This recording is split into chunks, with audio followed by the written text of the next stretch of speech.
बिस्मिल्लाहिर्रहमानिर्रहीम। हिन वक्त मां सखर जे हॉस्पिटल में मौजूद आहियां। हज़रत साईं अब्दुल क़य्यूम हालिजवी साहब ऐं हज़रत साईं अब्दुल समद हालिजवी साहब दामद बरकातुल आलिया जे फ़र्ज़ंदगान सां गॾु। हज़रत साईं जी तबीयत पहिरियां खां बहितरी जी तरफ़ वञी रही आहे ऐं डॉक्टरनि जो चवणु आहे त 48 कलाक साईं जी तबीयत जे लाइ इंतिहाई अहम आहिनि। लेकिन हिते राति भी इहा सूरत हाल हुई, हींअर भी इहा सूरत हाल आहे जो माण्हुनि जो हंगम बेपैल आहे ऐं इंतिहाई घणे मिक़दार में दोस्त साईं जे तबा कुर्सी जे लाइ अची रहिया आहिनि।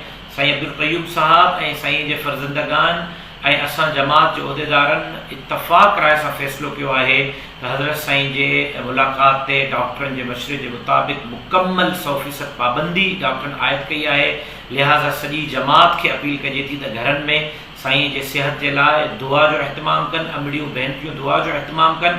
हॉस्पिटल कंहिं बि सतह जो कोई बि उहिदेदार, कारकुन, रिश्तेदार बि साईं जे पुटनि जे, साईं जे भाइरनि जे इजाज़त सां रिश्तेदार भी कोई भी हॉस्पिटल जो रुख न करे ऐं महिरबानी करे जेको आहे बसि दुआउनि जो अहतमाम कयो ऐं फ़ोन ते साईं जे रिश्तेदारनि खां हाल अहवाल ज़रूरु मालूम कयो। लेकिन हॉस्पिटल ते मुलाक़ात ते पाबंदी आहे, को बि दोस्त हॉस्पिटल अचण जी ज़हमत न करे। साईं जी सिहत असां सभिनी जे लाइ मुक़दम आहे। मां उमेद करियां थो त दोस्त असांजे इन पैगाम ते अमल कंदा ऐं इस्पताल अचण खां गुरेज़ कंदा।